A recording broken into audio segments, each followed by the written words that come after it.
Bueno, Irunen, bertze kirol launitzen artean, halterofilia ere praktikatzen da, ez da kirol ezagunena, baina oraindik ere irundar batzuk praktikatzen dute, eta horiekin egonen gara gaur, eta beraiek azalduko digute, zergatik egiten duten kirol hau, eta zer den kirol honek beraiei eman diena, eta noski, beraiek lortu dituzten emaitzak eta praktikatzen dutena ere kontatuko digute.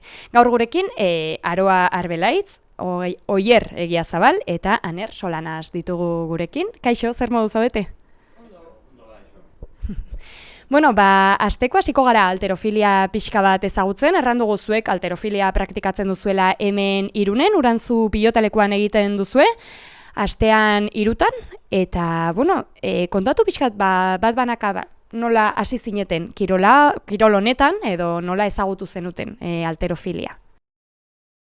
Adibidez, nire kasuan, lehenengo hasi nintzen, gimnasiora juten egiteko pixkat gorputza hobetzeko eta egiteko kickboxing hasieran. Baina gustatu zidan pila bat, pixoak altxatzea eta hortik hasi nintzen YouTubeen bideoak ikusten, eta halterofilia aurkitu nun, nik hau egin nahi dut.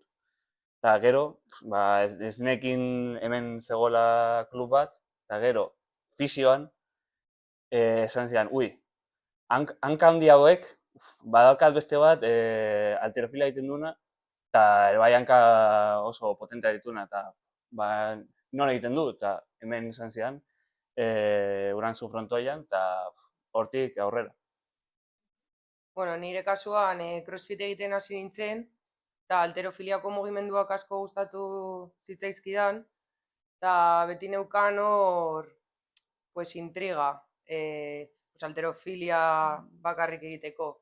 Eta, egun batean bilatu genuen aber nun zeuden klubak, guk horretakoak garelako. Eta aurkitu genuen, eta juten hasi ginen, eta orain horra tope. Nire kasuan adibidez, ni crossfitian hasi nintzen, eta crossfitian eskenean halterofilia sortzen da, eta deporte ezberdinak. Eta halterofilia bastante gizki ematen zitzaidan, eta hori pixkat hobetu nahi nun. Eta horretarako hasi ginen pixka kluba bilatzen, hemen lezotik anaber nik lezokoan az, eta zein genekagun hor bilen. Eta enteratu ginen Irunen bat zegoela klub bat, eta hasi ginen Facebook bidez kontaktuan jartzen, eta jun ginen egun batean aratan probatzea, eta handikan horrela hasi ginen egurra ematen. Ederki. Aipatu duzue, zertxo bai, ze izan zen halterofilian gelditzeko, engantxatu zizuen hori, edo ze arrazoirengatik gelditu zineten bakarrik halterofiliarekin? Nik esako nuke, kideen laguntasuna adibidez da oso garrantzitsua. Halterofilia da kirol bat non zure norgehiagoka zurekin da. Eta orduan ez du sentidorik, adibidez, ni edo eta Aner adibidez, gure artean norgehiagoka bat izatea, kompetizio bat izatea, eta hori sortzen duena da oso giro ona. Bakoitzak bestei animatzen die eta oso pozgarria da. Pixkat hori, eta gero ere azkenean halterofilia bi mugimendutan mugimendu dira, baina egunak pasatzen diren heinean ikusten duzu zure hobekuntza, eta hori pixkanaka egiten dizu ere go gehiago edukitzea. Hasiera batean joan ginean klubera, klub txikia zen, eta adibidez oso ambiente oso giro ona zegoen. Eta horrek asko erakarri egintuen, Aroa eta niri, adibidez, superrollo ona zegoen, beraien artean laguntzen ziren asko, eta hor hasi ginen hasiera batean, adibidez, esnatxak ez ditu gustoko. Baina, gero pixkanaka, konturatzen zea, hobetzen duzu, eta horrela pixkanaka gustu hartzen duzu, eta horrela hasi ginen. Ederki. Bueno, zer da ematen dizuen halterofiliak? Aipatu duzue bertze kirol batzuk ere praktikatu dituzue zuen bizian, eta zer ikusten duzue halterofilian, bertze kirol batzuek ez dutena? Adibidez, lehen esan dudan bezala, zure norgehiagoka zurekin da. Beti, ez da, adibidez, futbola bezala, zu futbolean egin dezakezu partido txar bat, baina, bueno, ez dago objetiboki jakiteko egun ona egun txarra den. Hemen, barran, 100 kilo dira gaur eta bihar. Eta beraz, oso objetiboa da sentidu horretan. Eta hori, esan dudan bezala, pizkanaka zure progresioa ikusten duzu, eta motivazioa hor dago, eta bueno. Niretzako oso importantea da kirol honetan, adibidez, eguneroko lana gero erreflejatzea nonbaitean. Adibidez, ez dakit, arrankadan esaten bezala, igual adibidez, 100 kilo altxatzea, ez da azkenian hartzen dut orain barra eta altxatzen ditut. Da, eguneroko lana, eta niri horrek asko betetzen dit. Ederki, bueno, aipatu dituzue pixkot entrenatzen duzuela, 3 aldiz astean Urantzu pilotalekuan, objektibo edo helburu horiek lortzeko, ez, pisu konkreturen bat altxatzeko, edo, hori lortzeko, entrenatu behar da, egunero lan egin behar da. Kontatu pixkat nola diren zuen entrenamenduak eta ze ariketa egiten dituzuen, besatze dut, ez dela soilik, ez, pisu altxatzea, baizik eta bertze, ariketa batzuk edo eginen dituzuela zuen gorputza indartzeko. Esango nuke, beti, egun guztietan egiten dugula, txapeltzen dugun bi ariketa, dira, abiada edo snatch, eta bi aldiz edo clean and jerk, izena duela inglesez. Baina gero ere bai, abiada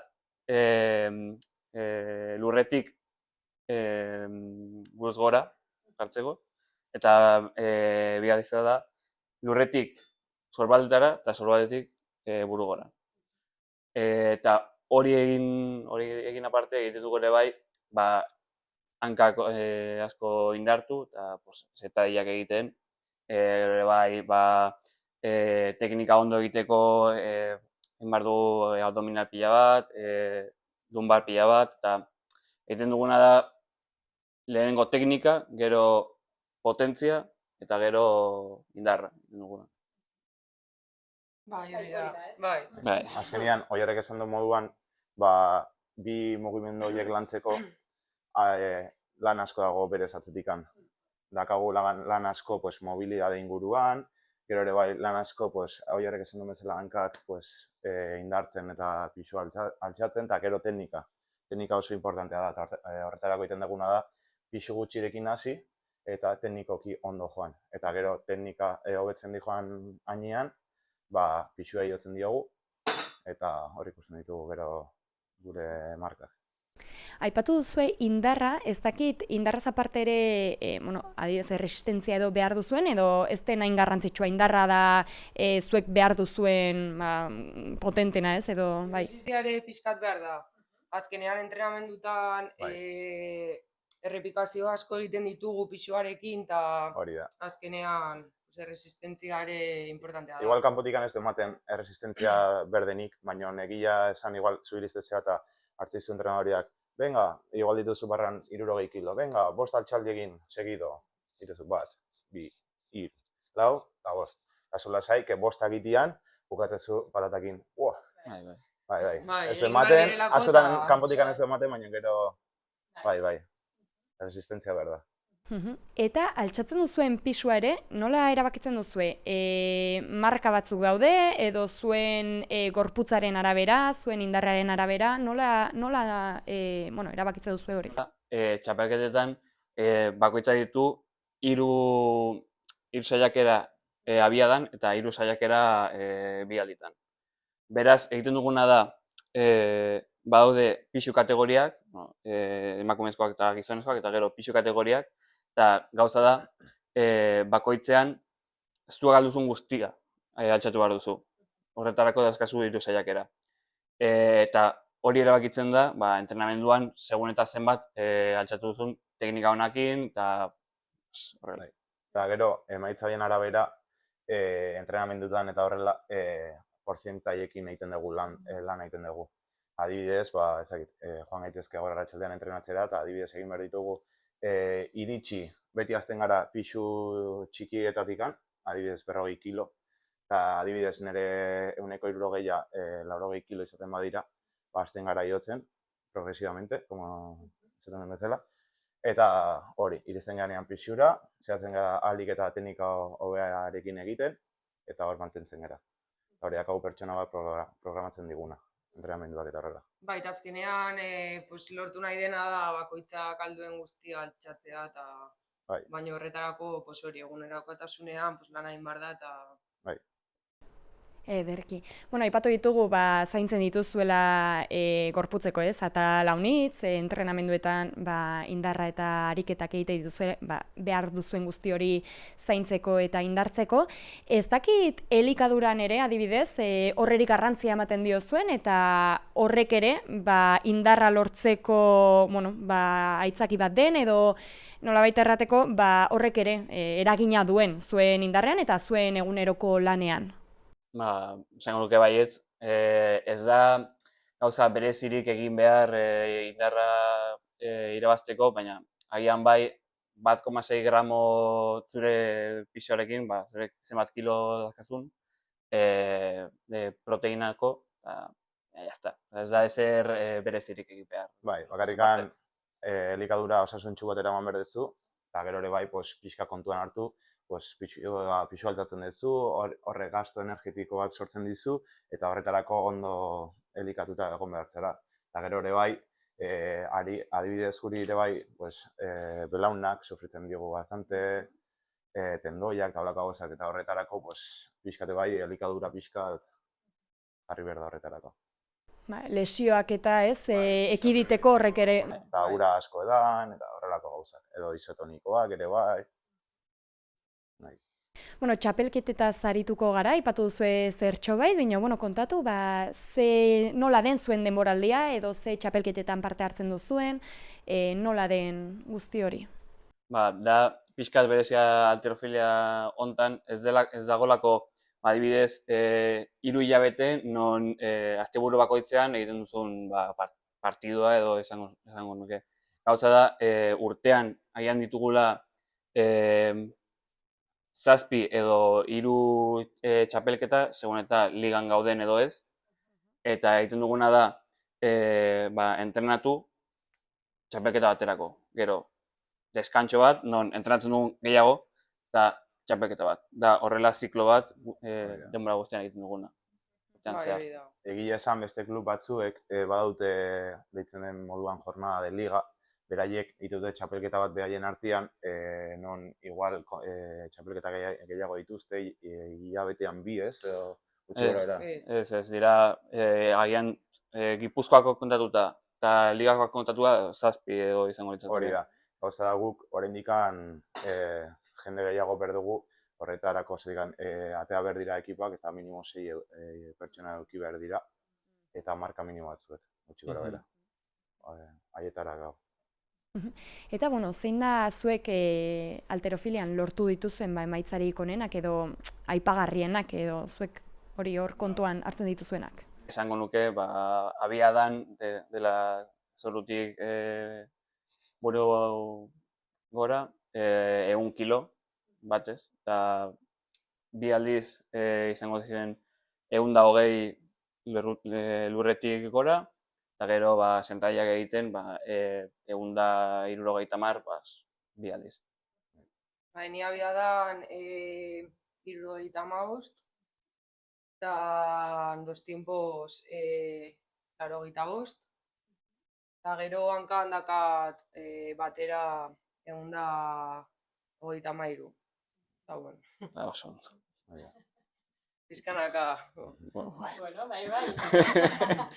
Horrela dituta bedere, baitza potenteak dira, bai. Nik abiadan 80 kilo, gero 2 denboretan 120 kilo, eta sentadillan, izango ditzakela, 160 batera.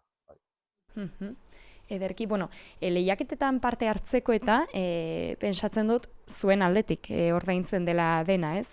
Gainera klub txikia izan da, pentsatzen dut zuen aldetik erabakitzen duzuela, zein txapelketetara joan, zuek ordaindu materiala, hori dena, nola egiten duzue? Guztia entrenatzaileak ematen du, eta zu, oier, enga, txapelketetara, eta jazta. Baina ez dugu, beste aletera, ordaintzen dugu bakarrik 80 euro urtean, eta dena bestea dena doain dakagu, Hori da. eta ez gara ekixatuko hortaz. Azkenean gu klub txiki bat izan da, bakarrikan entrenatzeko eta berez udaletxea jartzen digu, momentuz. Espero horrela jarritzea. Eta azkenean guk eskatzen diguna da, azkenean fitxa egitea. Fitxak 80 euro ordaintzen dugu urtean. Da seguro bat eukitzeko zer pasatzen bada eta sobre todo hortarako. Eta gero, eskatzen diguna entrenatzaileak eta horrela da, konpetizioak iristean, bakarrikan konpetitzea, besterik ez. Eta gero egia esan, igual bai, lehen eskenenak agun trusa, deitzen dena eramaten duguna ropa eta horrela. Eta urte honetan atera dugu, eta hori bai bakoitzeko ordaindu du laberia, baina, bueno, azkenean, pixkanaka, ez. Bueno, ekipazioa. Bai. Beste kiroletan bezala. Hori da. Ederki, bueno, hori izaten alda, itzaki bat, ez, jende animatzeko ere, ez da kirol garestia. Pensatzen dut, igual, kanpotik ikusita gogorra dela ematen dula, ez, baina, bueno, zuei bistan denez, gehiago eman dizue, kendu baino, ez? Eta, bueno, horrela ere animatuko genuke jendea, ez? Zuen gana joatea, probatzera, eta, bueno, gero eta talde handiagoa egiteko. Ez dakit zerbait erran nahiko zenuten, oieri, ez? Animatu nahi dutenak. Ez ere neskak falta zaizkigu. Bai. Gutxi garela eta... Bai, animatu nahi duen jendeak edo probatzera nahi duen etorri jendeak, dakagu Instagramen kuenta bat, deitzen dela BHT Alterofilia taldea. Handik aldi gute idatzi edo zer gauza ipini eta aldut etorri probatzera nahi dutenean, eta gero gustatzen basaiek, gelditu edo bestela ez nahi dutena. Konpromisuri gabe. Ederki, mila esker hiruei gaur gurekin egotagatik eta hau dena kontatzeagatik zorte hon, eta bueno, izanen gara. Eskerrik asko. Zuei.